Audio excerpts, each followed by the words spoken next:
uma bandeira que é bastante, enfim, que é levantada não só pelas empresas, mas pela associação de setor, né? Notadamente a Abrage, a associação que representa as grandes hidrelétricas, é que as empresas que atuam, elas sejam remuneradas por esses serviços que prestam ao setor, né? Por exemplo, na saída do sol, né?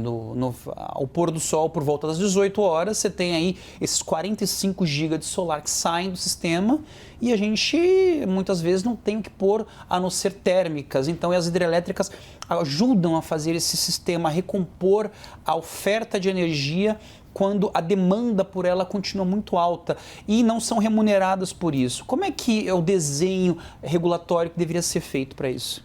Veja, as hidrelétricas constituem no recurso de mais alta velocidade, né? Ela consegue resposta em segundos tanto para erguer quanto para reduzir a geração.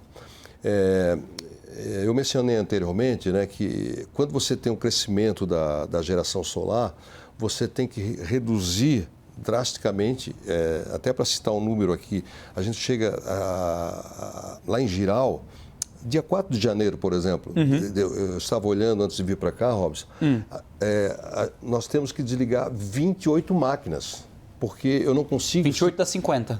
28 das 50, para poder acomodar.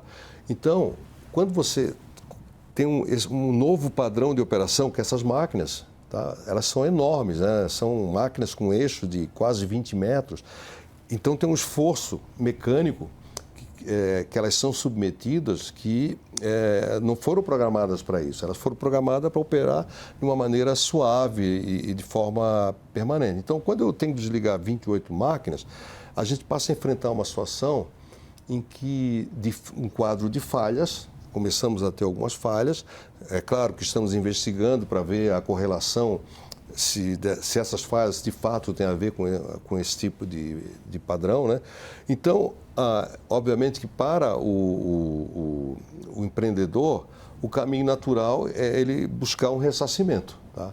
Então, existe, como você mencionou, as associações, a Abrage e a própria PINE, reivindicando de alguma maneira esse ressarcimento. Porém, eu penso que, embora isso seja justo, né, isso não é suficiente. Nós temos que mudar o padrão de operação, tá? E para mudar o padrão de operação, tem que mudar o desenho regulatório. O desenho regulatório tem que ser de tal forma que ocorra mais demanda nesse horário, e essa demanda pode ser de consumo, para carregamento de veículos, enfim, demanda industrial e também o próprio armazenamento. Então, a bateria, ela tem essa finalidade, não só a bateria química, mas também a bateria que pode ser providenciada pelas usinas hidrelétricas reversíveis, elas podem drenar essa energia e devolver à noite. Por que isso não acontece no Brasil e acontece em outros lugares? Porque nós não temos um mecanismo de preço que varie o suficiente para viabilizar economicamente esses dispositivos. A ENGIE, por exemplo, tem negócio no Chile, nós temos baterias lá. O preço fica 5, 6 horas, zero.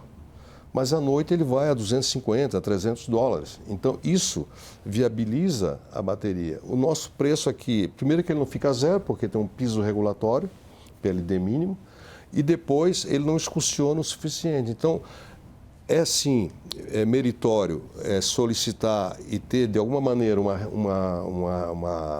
uma compensação por esse maior custo de operação, mas também isso não é suficiente. Nós temos que mudar o padrão de operação. E para mudar o padrão de operação, precisa mudar o desenho regulatório.